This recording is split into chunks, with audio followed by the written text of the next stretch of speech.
Irmãos, bom dia de novo, né? Nós vamos hoje para a nossa aula de número 5 sobre o panorama bíblico. Na aula passada, que nós tivemos aqui com o irmão Wagnaldo, nós falamos a respeito do período do exílio. Quantos estavam aqui domingo passado? Falamos sobre o exílio, vimos como Israel foi levada ao cativeiro Judá foi levada ao cativeiro pela nação da Babilônia, e os 70 anos de cativeiro, não simplesmente como obra do acaso ou por questões militares, mas como fruto da disciplina de Deus, por causa do pecado de Israel. Isso fazia parte dos termos da aliança que Deus havia feito com Israel, de que se eles não fossem fiéis à aliança, de que se eles não obedecessem os mandamentos de Deus e adorassem outros deuses, eles seriam entregues a nações pagãs para serem disciplinados por Deus. E foi isso que aconteceu. Primeiro, como a gente já viu aqui no panorama bíblico, no Reino do Norte, Israel foi levado cativo, ou foi invadido pelos assírios, e posteriormente o Reino do Sul, que foi invadido em 3 momentos, os irmãos viram na semana passada, e por fim destruindo a cidade de Jerusalém, o templo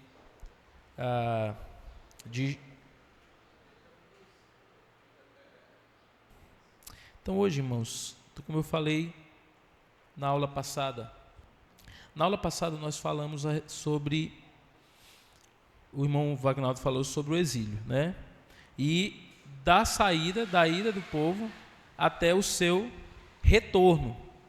E hoje nós vamos falar desse período pós-exílio, o período pós-exílio.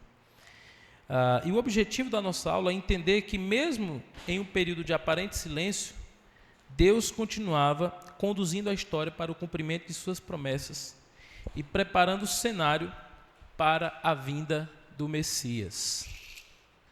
Muito bem, meus irmãos. A gente está trabalhando o panorama bíblico, ou seja, do Antigo e do Novo Testamento. A gente viu que a ideia do panorama é você ter uma visão panorâmica, uma visão geral de toda a história da Bíblia. Os 66 livros não são dispostos de uma forma qualquer nas Escrituras. É uma história coesa, interligada, é todo um roteiro que aponta para uma única história. E nós precisamos ter uma visão dessa história como um todo, para que a gente não tenha apenas recortes em nossa mente. Então, nas últimas aulas, a gente viu uma linha histórica. E eu queria que os irmãos me ajudassem, aqui rapidinho, desde lá da criação, os principais acontecimentos da história que são narrados pela Bíblia. Vamos lá. Primeiro acontecimento. Criação. Então, Deus criou todas as coisas.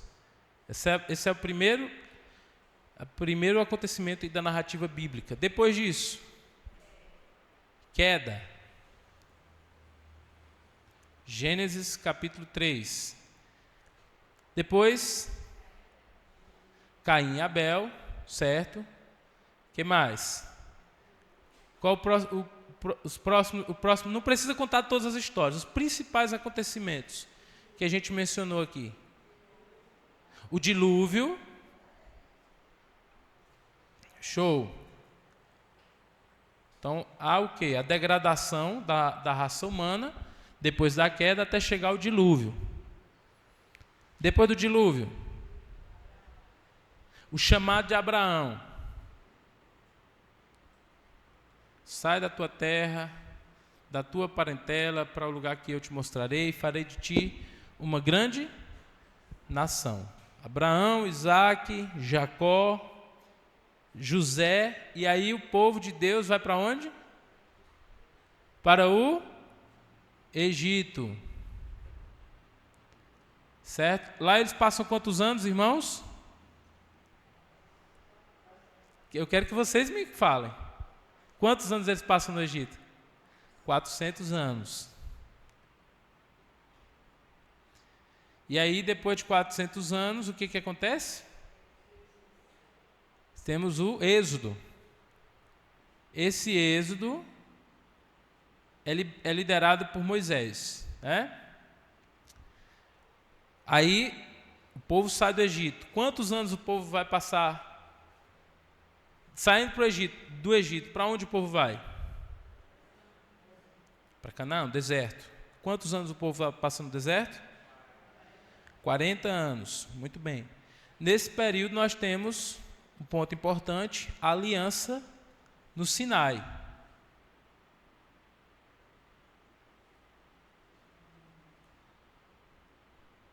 A aliança no Sinai. 40 anos no deserto.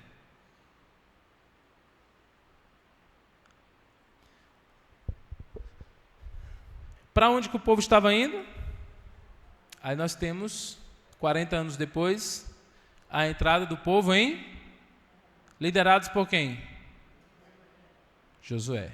Muito bem. Entrada na terra. A gente falou sobre isso aqui. Josué entra na terra e o povo liderado por Josué consegue conquistar a terra e dividir os territórios entre as tribos de Israel. Só que aí, depois de Josué, o que acontece? Temos a morte de Josué, vem o quê? O período dos juízes. Aí são mais de 400 anos. Período de instabilidade, que a gente vai chamar de período pré-monarquia. Porque nessa época, o juiz repete 3 vezes nos livros, nós vimos aqui, não havia rei em Israel e cada um fazia o que queria, nesse período aqui. Depois de juiz, irmãos, nós temos o período dos reis. Qual é o primeiro rei? Saul. Começa a monarquia. Certo? E depois? Aí nós não vamos falar de todos os reis.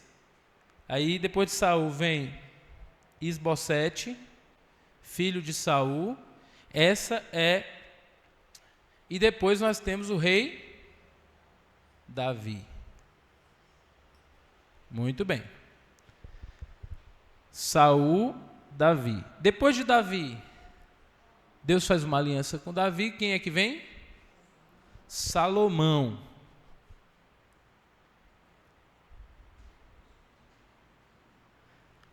Esse período, nós falamos aqui que o período de Salomão é chamado de Império Hebreu, porque é o período de maior extensão do reino e é o período de maior glória de Israel, o período de Salomão. Mas logo após esse período do Império Hebreu, o que acontece, meus irmãos? Israel se divide. Alguém lembra da história? Poderia resumir brevemente como que acontece a divisão de Israel?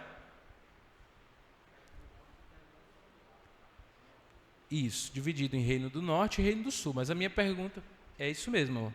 Como que isso aconteceu? Então há lá uma rebelião, ele aumenta a carga de impostos, a opressão sobre o povo, há uma rebelião, nessa rebelião liderada por Jeroboão I. Então Jeroboão I se torna o líder das 10 tribos do norte, e Roboão, Deus diz assim, olha, eu rasgarei esse teu reino de ti, mas por causa da minha aliança e fidelidade com Davi, você vai permanecer com 2 tribos. Por causa da promessa que Deus fez. Perfeito. Então foi por causa da promessa de Deus que Deus falou para ele que para Davi que sempre haveria um descendente de Davi no trono. Então a gente tem um reino dividido, certo? Quais são os reinos, o irmão Rosalvo falou? Norte e sul. Norte, chamado de Israel, capital, Samaria. Sul, chamado de Judá, capital, Jerusalém. E aí a gente tem o período dos reinos, certo? Nós vimos que aqui no reino, assim que aconteceu isso, estou trazendo um resumo para os irmãos terem em mente esse retrato. O rei do norte, Jeroboão I, o que ele fez? Com medo do povo descer a Jerusalém, adorar a Deus e ter influência da linhagem de Davi, dos descendentes de Davi, ele cria uma nova roupagem de culto no norte. Ele coloca duas cidades principais, Betel e Dan. E ali ele constrói 2 lugares de culto e colocam 2 bezerros de ouro e o povo começa a adorar ali. E nós vamos ver que por conta disso, Deus disse, se você tivesse sido fiel a mim, eu seria fiel a você, assim como sou com a casa de Davi. Mas por causa do seu pecado, Deus tira a sua presença do reino do norte, e nós vemos que todos os reis do norte, eles são maus. Não tem nenhum rei do norte justo. Enquanto no sul, há aí uma alternância entre reis justos e reis maus. E sempre que reis maus se levantavam e afastavam o povo de Deus, Deus levantava quem? Os profetas, para confrontar o povo e se voltar para Deus, certo? E aí, como o povo não se volta para Deus, nós chegamos ao momento do exílio, que foi trabalhado na semana passada, né? E aí Deus vai usar 2 nações pagãs, a Síria, no norte, e Babilônia, no sul, para trazer esse juízo de Deus sobre aquele povo. Então, depois de 70 anos, Deus levanta um rei, o rei da Pérsia chamado Ciro, e o que acontece? O povo volta, né? E aí a gente tem o retorno dos exilados.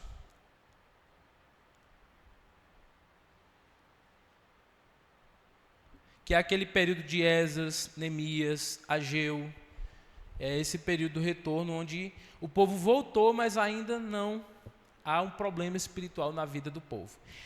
E aí nós chegamos na aula de hoje. Oi, minha irmã, pode... 10 tribos. O reino do norte com 10 tribos e o reino do sul 2 tribos. Porque a tribo de Levi, ela não tinha território. E a tribo de José deu origem a 2 tribos, Manassés e Efraim. Alguma dúvida, irmãos, aqui? Hoje a nossa aula é bem mais simples.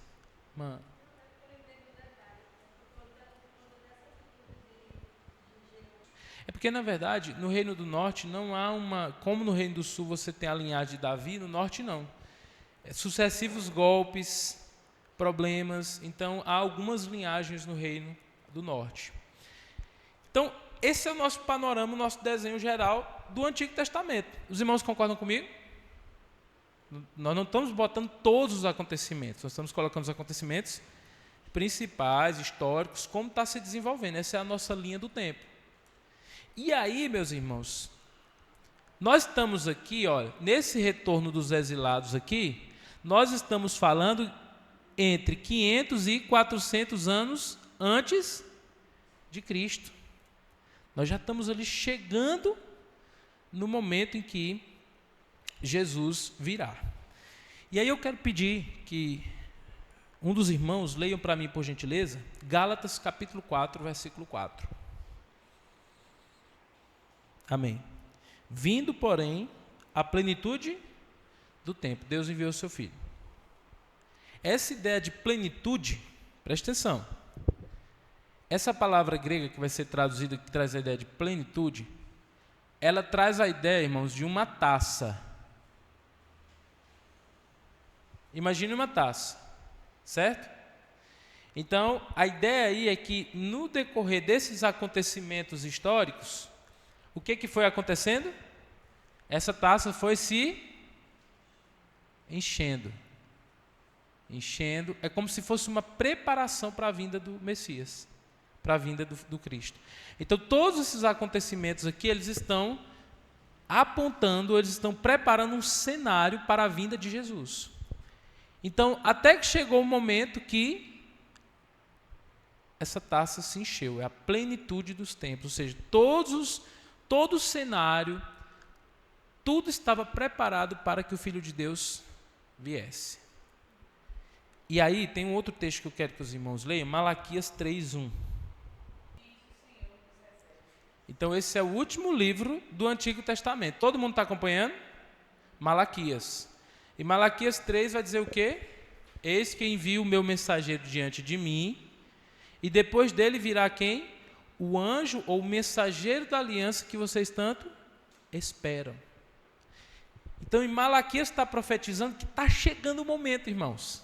Vocês conseguem entender agora a expectativa de todos esses acontecimentos aqui? Malaquias diz, olha, está chegando o momento. Vai vir um mensageiro diante dele. Quem é esse mensageiro? Quem é o mensageiro, irmãos? João Batista. E logo depois do mensageiro vai vir o anjo da aliança, o mensageiro da aliança que eles tanto esperam, que é Jesus Cristo, o Filho de Deus. E se você pegar Malaquias, que é o único livro que nós vamos trabalhar hoje, e o período interbíblico, você lê o último versículo de Malaquias, o último versículo do Antigo Testamento. Ele é diferente de tudo, irmão Luciano, porque ele diz assim, olha, ele vai vir, vai preparar o caminho e ele vai converter o coração dos pais aos filhos e dos filhos aos pais, para que eu não venha e fira a terra com maldição. E termina, não tem uma conclusão. Ele deixa na expectativa. Quem é ele? É João Batista. Ele está falando que ele vai vir, vai converter o coração dos pais aos filhos, vai vir preparar. Quando você vira a página da sua Bíblia e você vai para Mateus, aí você vai perceber o quê? Qual é o primeiro grande personagem do livro de Mateus? João Batista. Ou seja, Malaquias, 400 anos antes, concluiu Sim, ele vai falar da genealogia de Jesus, muito bem, que é Malaquias 3:1, o mensageiro da aliança, mas no capítulo 3 de Mateus ele vai falar que o primeiro ministério é o ministério de João Batista. Então os irmãos conseguem entender a continuidade aí entre o Antigo e o Novo Testamento? O Antigo termina deixando a deixa para o primeiro. É como quando você está assistindo aquela série, não sei se vocês já assistiram uma série, e aí no final do último episódio da temporada, aparece a sombra de um personagem entrando. Aí todo mundo fica na expectativa, quem é esse personagem? Aí fica esperando a próxima temporada para saber quem é aquele personagem. Diga, meu amor. No capítulo 4, versículo 5, aí ele vai falar, né? Malaquias. Eis a última profecia do Antigo Testamento. Eis que eu vos enviarei o profeta Elias, antes que venha um grande e terrível dia. Maravilha. O último profeta, por assim dizer. Amém? Todo mundo entendeu essa parte aí? Então, após o retorno do exílio e a reconstrução de Jerusalém, o povo volta à sua terra, ao templo e à prática da lei. Isso está lá em Esdras, capítulo de 1-6 e Neemias 8. Então, o templo voltou a funcionar. Por quê? Porque era necessário. Porque Malaquias profetizou de que o anjo do Senhor, o Messias, ele viria ao santo templo. Então, antes da vinda de Jesus, era necessário que houvesse a reconstrução do templo. Esse é mais um preparativo para a vinda do Senhor. No entanto, a realidade espiritual de Israel ainda está longe do ideal. O Antigo Testamento se encerra por volta de 430 a.C., com o profeta Malaquias, denunciando um povo espiritualmente frio, com sacerdotes corrompidos e uma religiosidade superficial. Então, o contexto que você vê no Novo Testamento, que quando Jesus chega, sacerdócio corrompido, templo profano, longe de Deus, 430 anos já estava descrito o que estava acontecendo lá em Jerusalém. É a preparação para a vinda do Messias. Apesar disso, Deus reafirma suas promessas e anuncia que enviará um mensageiro que prepararia o caminho para o Senhor. Após essas palavras, inicia-se um período de 400 anos sem novas revelações proféticas. Alguns vão chamar esse período, que nós vamos trabalhar aqui hoje, do período interbíblico ou intertestamentário. 400 anos. Muita gente vai chamar também esse período do período de silêncio. Foi um período de silêncio no sentido profético. Não houve profecia em Israel. Mas houveram muitos acontecimentos históricos relevantes para a chegada do Messias, nesse período.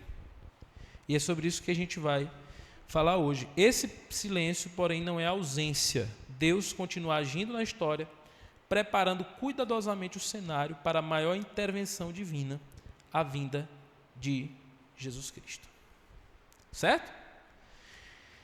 Então, só resumindo aí o livro de Malaquias. Olha só, alguém lê para mim aí, quais eram os principais problemas no período de Malaquias? Está aí na sua lição, no final da primeira página. Os principais problemas.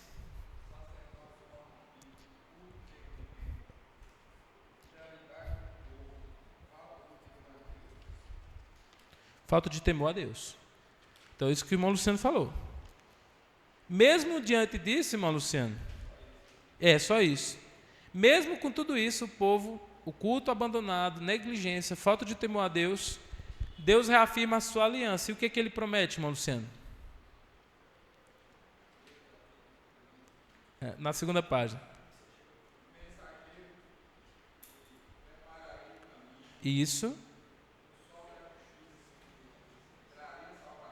Amém. Olha aí. Então, é porque ele viria não sei se o envio de alguém no espírito de Elias. A ideia é que não é uma reencarnação, tá, irmãos? No espírito de Elias é que o espírito de João Batista é muito semelhante ao de Elias, no sentido da sua personalidade, do seu caráter profético. Vou dar um exemplo. Eu já falei sobre isso aqui. Mas Elias viveu e profetizou no deserto. João Batista também. O Antigo Testamento diz que Elias se vestia com peles de camelo. João Batista também. Elias foi aquele do Monte Carmelo que confrontou o povo, o pecado do povo. Era o profeta que confrontava. A mensagem de João Batista também. Então a ideia é que ele é alguém como Elias, que vem para confrontar o pecado do povo, para mostrar, aplainar os caminhos, preparar o coração do povo para a vinda do Messias. Certo? Então esse seria João Batista, né?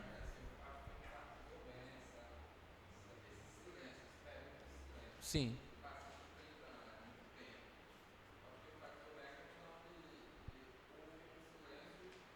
Isso.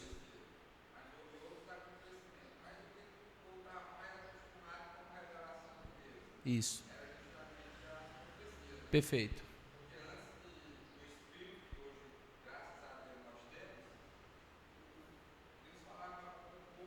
Por meio dos profetas.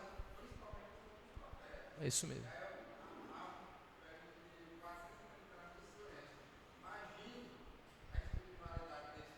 Uhum.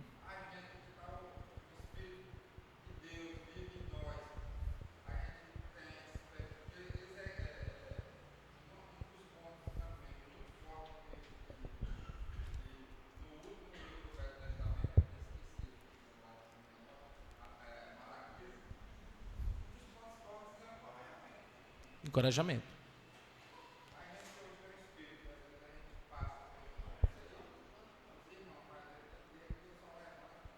Pela misericórdia de Deus. É isso mesmo. Isso que o irmão Luciano falou. Imagine, irmãos, 400 anos sem uma voz profética no meio do povo de Deus.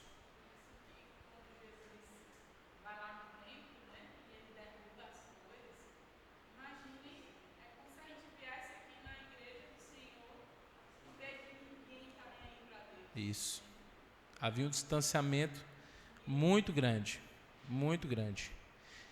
Então, esse período intertestamentário ou interbíblico, ele é esse período aí de silêncio entre o livro de Malaquias e o período dos evangelhos. Então, alguns acontecimentos políticos são importantes para a gente entender a preparação do ambiente para a vinda do Messias. Tá? Então, nós vamos fazer uma linhazinha do tempo aqui para a gente entender esses 400 anos. Então, primeiro, os irmãos se lembram, o povo estava cativo lá pelo Império Babilônico, mas Isaías profetizou, e Deus falou por meio de Isaías, que ele levantaria um rei, um servo chamado Ciro. Esse Ciro era rei de qual nação? Dos persas. Hoje a gente vê aí todo esse problema político lá do Irã, né? O Irã é a antiga Pérsia, é uma das civilizações mais antigas do mundo. E os persas, eles tiveram um papel importante aí no final do Antigo Testamento, para esse período interbíblico, porque foram eles responsáveis por trazer o povo de volta para a Terra Prometida, o povo de Israel. Então, a gente tem aí, de 539 a 331, o chamado domínio persa. 539 a 331 a.C., os persas. Certo? Ciro, em 539 a.C., autorizou o retorno dos judeus à sua terra, como nós já vimos. Durante esse período, Israel viveu sob uma administração estável e relativamente tolerante. Por quê? Quem conhece a história sabe. Os persas, eles tinham uma forma de governo diferente das outras nações. Eles não subjugavam o povo, eles davam uma certa autonomia. Eles elegiam uma liderança local, que era chamada de sátrapas. Esses sátrapas, eles governavam aquela região e davam uma certa liberdade, inclusive liberdade religiosa para o povo daquela região, e eles deviam submissão ao império, na pessoa do imperador. Para você ter uma ideia, foi nesse período, por exemplo, dizem que os correios, né, essa ideia de correspondência foi criada no período do Império Persa, né? Entre outras coisas. Então foi um período muito bom para o povo de Deus voltar, se estabilizar e preparar a vinda para o Messias, ali no período do Império Persa. Como é, minha irmã? Ciro, justamente. Oi, meu irmão. Pode falar.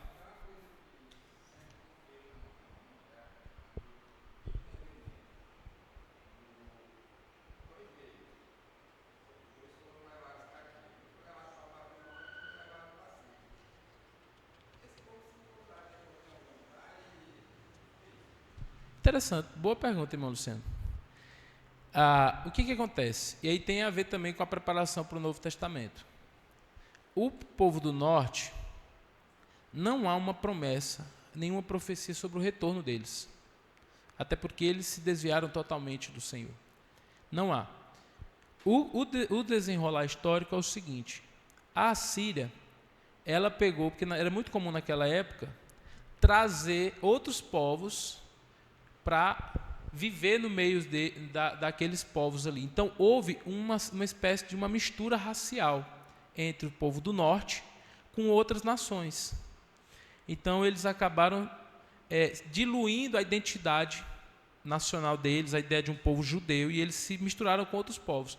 E dessa mistura deu origem aos samaritanos. Então, os judeus eles preservaram, inclusive, durante o exílio dos judeus do Reino do Sul, foi o surgimento, irmão Luciano, das sinagogas.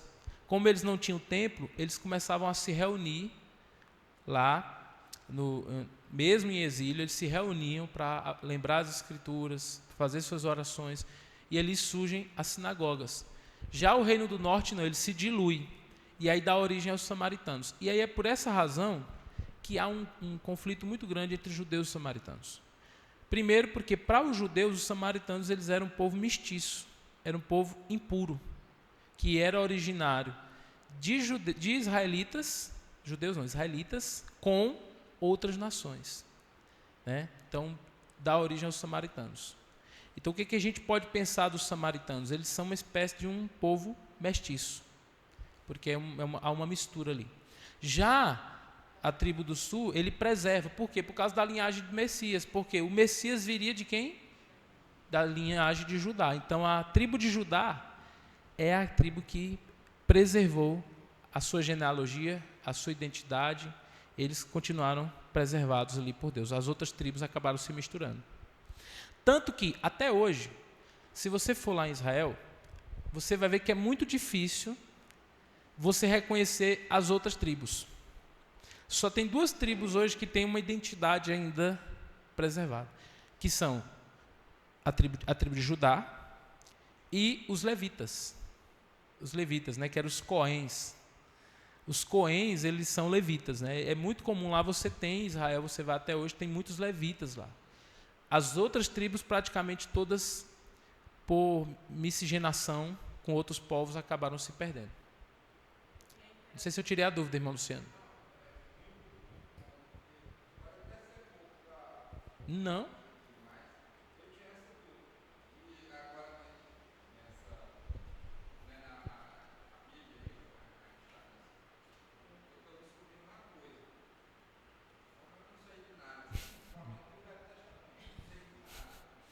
Então, a gente sempre aprende, né, irmão Luciano?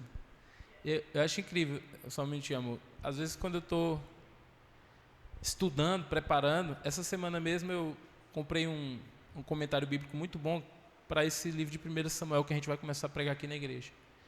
E eu estava lendo o comentário, irmão Luciano, e eu disse assim, rapaz, como o nosso conhecimento, a gente sempre tem algo a aprender. Porque ele trouxe uma ideia do contexto, a gente vai ver hoje à noite, a história de Ana. Às vezes a gente vê a história daquela mulher chorando ali porque não pode ter um filho, mas a gente não entende o contexto nacional do que estava acontecendo em relação à adoração de Israel e por que foi tão importante aquela história para isso. Então, às vezes, a gente tem uma ideia do texto, mas a gente está por fora do contexto e a gente perde muito da emoção e da realidade ali daquela passagem.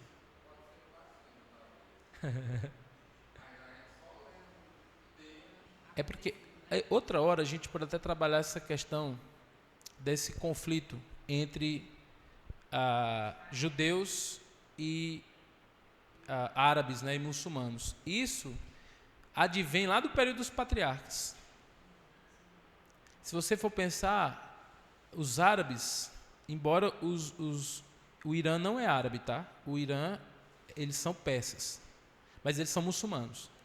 Os árabes, eles vão dar origem a partir de Ismael, que dá origem a 12 tribos, e então os árabes. Tanto que Abraão é pai deles também, é considerado como patriarca para eles. Então a gente entende esse conflito desde lá, entre os 2 filhos de Abraão, os árabes e os judeus.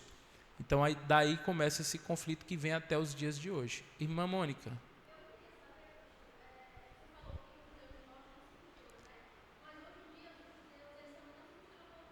Sim.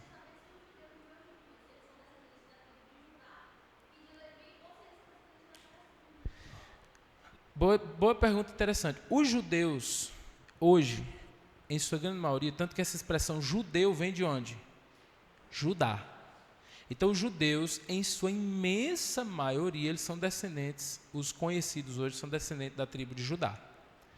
Porém, há um esforço em Israel de recuperar, vocês depois podem pesquisar sobre isso, posso mandar um vídeo para os irmãos, de recuperar as 11 tribos perdidas de Israel. Recentemente houve uma festa lá em Israel, porque eles trouxeram um grupo de pessoas da África,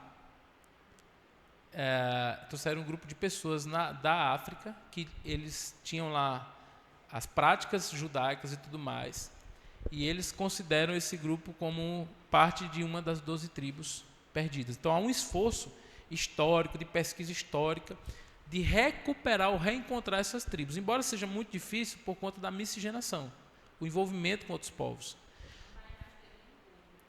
Eu vou dar um exemplo aqui, irmãos, só para vocês entenderem, irmã Mônica. Deus tem um negócio diferente com esses judeus, não tem não? Qual é a nação que passa 2000 anos longe de sua terra, espalhado por outros povos, e preserva seu idioma, sua cultura, sua religião? Vocês conhecem alguma? Só os judeus. Porque se você pegar do ano 70 depois de Cristo, que a gente vai ver na aula que vem, ou nas próximas aulas, que foi quando o templo foi destruído e o povo foi expulso pelos romanos de Jerusalém. Se você pegar do ano 70 até no século passado, quando a ONU criou o Estado de Israel, irmão Luciano, são quase 2000 anos que esse povo passaram pelas maiores perseguições, holocausto durante a Segunda Guerra Mundial, e eles estão lá, reunidos, os judeus estão lá. Então eu creio que é porque Deus tem algo diferente com esse povo, é a linhagem do Messias, né? Tanto que a Bíblia diz que nós fomos enxertados, mas a primeira aliança de Deus foi com o povo de Israel. Aí hoje a igreja é o novo Israel de Deus, mas Deus ainda tem algo especial com o povo de Israel. A gente percebe isso pela história. Esse povo nunca foi abandonado. Oi, minha irmã. Isso. Perfeito. Muitos deles, a esse ponto, não todos, porque há muitos judeus, são chamados judeus messiânicos, que eles creem que Jesus é o Messias, o Filho de Deus. Mas há muitos judeus que são incrédulos. O apóstolo Paulo diz que é como se um véu tivesse diante dos olhos deles, né? Então muitos deles não creem. A gente não vai entrar aqui em escatologia, que a aula é sobre panorama, mas esses são os judeus. Deu para entender, irmã Mônica? Você ia fazer uma pergunta, amor? Se você lembrar, você fala. Então, irmãos, os persas, eles trazem o povo de volta e eles se estabelecem ali durante muito tempo. Eu só ia fazer um comentário. Malaquias, que é o último livro do Antigo Testamento, ele traz o cumprimento lá de Gênesis, porque Judá, no finalzinho de Gênesis, lá quando vai ter a bênção, né, Jacó vai Sim, abençoar os filhos, sim. você já vê que através de Judá é que vai vir a linhagem messiânica. Perfeito. Então, você vê toda a preservação, no final de Malaquias, você vê que o povo está ali ainda preparado para que cumprisse o que foi prometido em Gênesis. Como que eu vou fazer? Fantástico, está cumprindo lá. Como que eu vou fazer, irmão Felipe, a ligação entre o período dos persas e a Bíblia? Um exemplo clássico, o livro de Esther. Os irmãos se lembram do livro de Esther? Xerxes, que é mencionado ali, é o rei da Pérsia. Esther vai se casar com o rei da Pérsia. E Deus vai usar isso para a salvação de quem? Do povo judeu, porque houve um decreto lá da exterminação de todos os judeus. Aí eu digo, meus irmãos, se esse decreto tivesse sido cumprido, o Messias teria vindo? Não. Por quê? Porque ele viria da tribo de Judá, viria do povo judeu. Então Esther é um livro interessantíssimo, irmão Alcimar, que ele não há menção do nome de Deus. No livro de Esther não há menção, mas a gente vê Deus na história toda. Porque a ideia do livro de Esther é mostrar que Deus está preservando a linhagem de Judá, que é a linhagem de onde viria o Messias, o Filho de Deus. Certo? Então, depois do período dos persas, aí vai surgir, meus irmãos, uma figura histórica que eu fico... É uma das figuras históricas que eu tenho mais interesse de estudar, que é Alexandre o Grande, da Macedônia. O que Alexandre o Grande, da Macedônia, tem a ver com Jesus, com Bíblia? Pastor, você está botando história secular aí no meio. Tem tudo a ver, irmãos. Porque o que acontece? Alexandre, ele derrota o Império Persa e estabelece o domínio grego sobre a região. Mas o objetivo de Alexandre não era apenas conquistar território. Lembrando que, não sei se os irmãos lembram dos 3 grandes filósofos gregos, quem eram eles? Sócrates, Platão e Aristóteles. Aristóteles foi professor de quem? De Alexandre o Grande. Então Alexandre, que era grego, da Macedônia, ele era um cara que ele tinha uma visão de mundo. E na visão dele o seguinte: eu vou levar a cultura grega para o mundo inteiro. E através das expedições ele domina praticamente todo o mundo antigo. Ele chega lá na Índia, meu irmão. O cara que vai morrer jovem, ele morreu mais novo do que eu. Esse cara conquistou o mundo inteiro. E ele estabeleceu o Império Grego de Alexandre o Grande. E uma das coisas que ele difundiu durante esse tempo foi o idioma. Qual era o idioma? O grego. Então o grego se tornou o idioma universal. E o grego universal era o chamado grego koiné, que era o grego simples, que todos falavam. Aí eu lhe pergunto, em que idioma foi escrito todo o Novo Testamento? Em grego. Por exemplo, a maior parte das igrejas do Novo Testamento se estabeleceram na Ásia. Como que Paulo, um judeu, se comunica com essas igrejas da Ásia? Por meio do grego. Então a maior parte dos historiadores, eles vão dizer que isso faz parte lá de Gálatas 4:4, a plenitude dos tempos, é Deus preparando o cenário. Então quando Jesus vem, nós vamos ver já, todo mundo falava um idioma. Não é que eles deixaram de falar os seus idiomas, mas todo lugar o povo sabia o grego. É como o inglês no dia de hoje. Você chega em qualquer lugar do mundo, vai ter alguém ali que fala inglês. Assim também era na época de Paulo, de Jesus, que o grego era uma língua universal. E isso é fantástico, né? Após sua morte, em 323 a.C., o império é dividido e Israel passa a ser governado por dinastias gregas, especialmente os Seleucidas. O que acontece? Quando Alexandre morre, Alexandre não deixou filhos. Ele morre muito jovem e não deixou filhos. Então ele tinha 4 generais, Maudilé. Os 4 generais, eles decidem entre eles dividir todo o império em 4 grandes impérios, 4 grandes regiões, e cada um deles iriam reinar sobre uma dessas. A região da Palestina, ou a região de Israel, ficou sob o domínio dos Seleucidas. E a gente vai entender um pouco melhor isso, tá? Então, olha só. Nesse período, a influência cultural grega se intensifica, afetando costumes, língua e pensamento.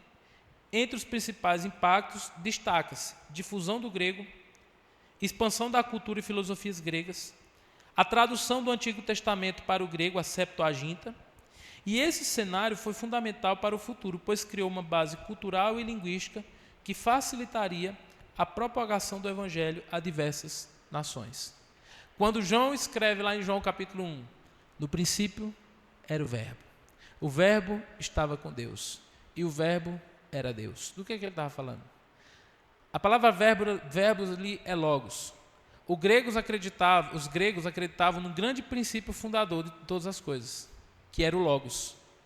O que João está fazendo, escrevendo para um povo influenciado por a cultura grega, é dizendo o seguinte: esse logos, esse princípio que fundou todas as coisas que vocês procuram, é Jesus. Ele é o logos, ele estava com Deus, ele era Deus, e todas as coisas foram criadas por meio dele. Então há toda uma preparação para essa vinda de Jesus, certo? Agora, esse período do domínio grego vai até 167, né? Até 167. E aqui em 167 a.C., acontece algo interessante. Quem aqui já ouviu falar dos Macabeus? Lá na Bíblia Católica, que foi lá no Concílio de Trento, foram acrescentados 8 livros, ou 7 livros e mais acréscimo no livro de Daniel, na Bíblia, chamados apócrifos. Você tem 2 livros lá, 1º e 2º Macabeus. Esses livros, nós cremos que eles não são inspirados por Deus, eles foram acrescentados depois na Bíblia. Mas eles têm um valor histórico. Por quê? Porque eles contam a história de Judas Macabeu, um líder judeu, que enfrentou o império, certo? Vigente, os Seleucidas, e o que ele fez? Ele libertou o povo de Israel durante um período de quase 100 anos. O domínio grego atinge seu ponto mais crítico, olha só isso aqui, quando Antíoco Epifânio, em 167 a.C., ele tenta impor a cultura grega à força. Os judeus não aceitavam. Então, sabe o que ele faz, irmãos? Antíoco Epifânio, irmão Luciano, ele pega uma porca, ele chega em Jerusalém com uma porca, ele vem entrando no templo. Imagina o templo, irmãos. Qualquer pessoa podia entrar no templo? Só os sacerdotes. Mas imagina um pagão entrando no templo. E o pior, ele está levando um porco.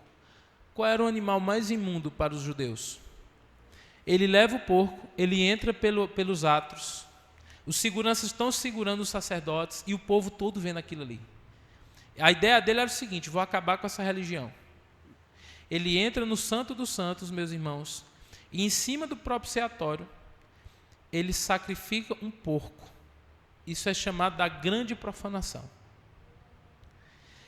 Isso gera um sentimento de revolta tão grande entre os judeus, que eles começam o quê? Uma revolta militar. E aí, liderada por esse Judas Macabeu, seus irmãos, sua família, tem toda uma história, inclusive toda uma mitologia diante disso. E o que acontece? Judas Macabeu, junto com seu grupo, conseguem libertar Jerusalém, purificar o templo, 3 anos depois, e restaurar o culto ao Senhor. E aí, meus irmãos, aqui tem uma história interessante, que é a festa de Hanukkah. A festa de Hanukkah, que vai ser mencionada lá no Evangelho de João, ela foi estabelecida nesse período aqui, que foi quando o culto foi trazido de volta. E aí eles têm um milagre que eles falam lá, que não havia pouquíssimo azeite porque, não sei se os irmãos se lembram, mas entre os utensílios do templo você tinha a menorá. O que é a menorá? Era uma espécie de uma lâmpada, mas ela tinha vários braços, era um castiçal bem grande. Aquela menorá, ela nunca podia ficar apagada, sempre tinha que ter azeite ali para acender. Então eles acenderam, só que esse azeite era um azeite próprio, e não tinha em Jerusalém, porque há muito tempo o culto não tinha. Eles acenderam, e durante vários dias, segundo o costume dos judeus, a menorá ficou acesa sem azeite. E aí eles consideram isso um grande milagre que aconteceu. E aí eles estabelecem essa festa que hoje, para os judeus, é uma das festas mais importantes, que é a Hanukkah. Todos os anos, todos os judeus, eles acendem, eles tragam a menorá, colocam em cima da mesa em casa, acendem a menorá, juntam as famílias com os filhos e contam a história de Hanukkah para eles, para que eles lembrem da provisão de Deus. Isso aconteceu no período interbíblico, os 400 anos antes. Os 400 anos de silêncio em Israel. Todo mundo entendeu isso?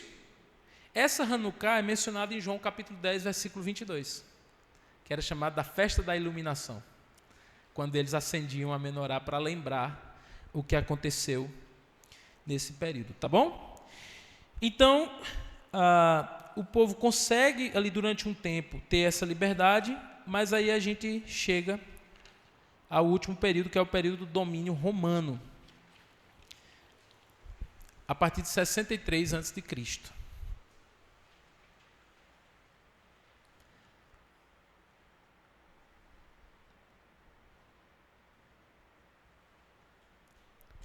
E aí, meus irmãos, esse período romano, o general romano Pompeu conquista Jerusalém, coloca a região sob o domínio de Roma, e a partir daí Israel passa a viver sob forte controle político estrangeiro. O Império Romano, porém, oferece algumas condições que impactam diretamente o cenário do Novo Testamento. Por exemplo, é durante o período romano que vão se criar uma ampla rede de estradas, que vai ser usada depois para que os discípulos andem pelo mundo pregando o Evangelho, facilitando os deslocamentos, um sistema administrativo eficiente e um período de relativa paz, chamado de Pax Romana. Então, havia estabilidade.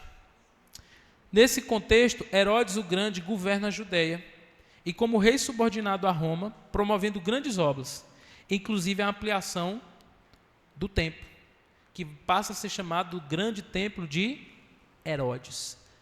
Herodes amplia o templo. Lembra quando os discípulos passam com Jesus e ficam abismados com as colunas? Ali foi após a reforma de Herodes. Porque quando a gente volta lá para Ageu, que eu preguei aqui recentemente na igreja, como que o povo estava, irmãos? Desanimado, porque o templo estava como? Foi destruído, eles construíram um templo, mas era um templo muito mais simples, muito mais modesto. Diz que aqueles que viram a glória do primeiro templo choravam em alta voz. Aí o profeta Ageu diz assim, olha, a glória da segunda casa será maior do que a primeira. Ele aponta para o futuro mostrando. Muitos judeus, quando viram o templo de Herodes, pensaram que o cumprimento da profecia de Ageu era no templo de Herodes. Mas nós vamos descobrir, segundo as palavras do próprio Jesus, que esse cumprimento é na pessoa de quem? De Cristo. Cristo é o tabernáculo de Deus entre os homens, o templo que seria destruído e reconstruído em 3 dias e que nós iríamos adorar a Deus para todo sempre, por meio dele. Amém, meus irmãos? É exatamente nesse cenário político, cultural e religioso que Jesus nasce, mostrando que Deus estava conduzindo a história, nos mínimos detalhes, para o cumprimento de suas promessas. Algumas transformações religiosas importantes. Durante esse período, surgiram, dos 400 anos, uma série de partidos entre os judeus. Quais são eles? Os fariseus, que eram dedicados à interpretação rigorosa da lei e representavam zelo pela lei, mas frequentemente caíam no formalismo. Lembrando, irmãos, que os fariseus, eles eram uma espécie de mestres do povo, né? Eles eram uma espécie de mestres do povo. O povo confiava nos fariseus para a interpretação da lei. Os saduceus, que eram ligados à linhagem sacerdotal, a grande parte dos sacerdotes eram saduceus. Exerciam influência política e rejeitavam doutrinas como a ressurreição. Os escribas, que eram especialistas na lei, responsáveis por ensiná-la e aplicá-la à vida diária no templo. Os zelotes, que eram um grupo de caráter político e religioso que defendia a libertação de Israel por meio da revolta contra Roma. E aqui tem um ponto interessante. Alguns dizem que os zelotes, eles eram inspirados pelos macabeus. E entre os 12 discípulos de Jesus tinha um zelote, Simão. Era um líder nacionalista que defendia que Israel tinha que se levantar contra Roma. E foi um dos que seguiram a Jesus. E os essênios. Os essênios eram grupos separatistas que buscavam pureza espiritual. Eles eram mais ou menos como os monges do período monástico.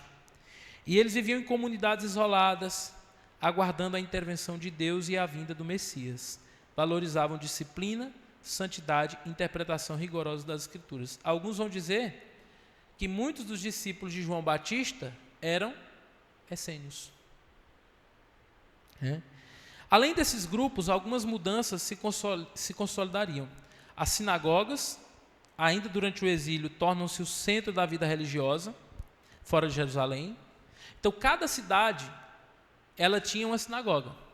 O povo ia para as festas 3 vezes ao ano, durante as festas, mas no dia a dia, eles frequentavam a sinagoga. E normalmente, cada sinagoga tinha um líder. Os irmãos lembram de Jairo, que era líder de uma sinagoga, que era responsável por liderar aquela comunidade de fé. A lei se fortalece como base da identidade do povo, cresce intensamente a expectativa do Messias, com o povo aguardando libertação.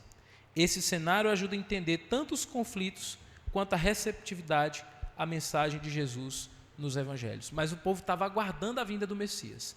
A diferença é que alguns esperavam um Messias diferente do que Jesus foi. Certo, meus irmãos? Então, nós chegamos aqui no final. Eu só queria trazer a ideia dessa plenitude dos tempos. Então, nesse período dos 400 anos, concluindo, houve uma língua comum, o grego, koiné, permitindo ampla comunicação, um sistema de estradas e organização romana, facilitando deslocamentos, a pax romana, que trouxe estabilidade e segurança, favorecendo viagens e expansão de ideias, um povo espiritualmente inquieto, aguardando o Messias, que esse é um ponto. Havia muitos judeus que aguardavam os Messias. Os irmãos se lembram, quando Maria e José foram apresentar Jesus no templo, o que aconteceu? Lá tinha 2 idosos lá. Quem eram eles? Ana e Simeão. E quem que eles estavam esperando? O Messias. Provavelmente, Ana e Simeão tinham em mente Malaquias 4:1. Ele tinha em mente as profecias de Malaquias e eles estavam esperando a vinda do anjo da aliança, né, do mensageiro da aliança, do Messias, que seria Jesus. Nada disso é acidental. Tudo converge para o momento descrito em Gálatas 4:4. Mas vindo à plenitude dos tempos, Deus enviou o seu Filho. Deus conduziu a história com precisão. Este silêncio não era inatividade, mas preparação perfeita para a revelação final, a vinda de Cristo. Amém, meus irmãos? Então, o Antigo Testamento se encerra com a promessa e expectativa. E o Novo Testamento, que vamos começar a partir do próximo domingo, inicia com o cumprimento. Em Cristo, todas as promessas encontram seu sim e seu amém. Assim aprendemos que Deus trabalha além do que vemos. E mesmo nos períodos de silêncio, Ele está preparando os seus propósitos. Sua fidelidade não falha e seu plano se cumpre no tempo perfeito. Louvado seja o nosso Deus. Alguma pergunta, irmãos? Espero que os irmãos tenham aprendido algo, guardado algo do que nós aprendemos aqui hoje. Mas isso é uma matéria que anima muito o meu coração, ver o que Deus está fazendo na história, até quando ninguém percebe. Vamos ficar de pé para a gente orar, encerrando o nosso CBD?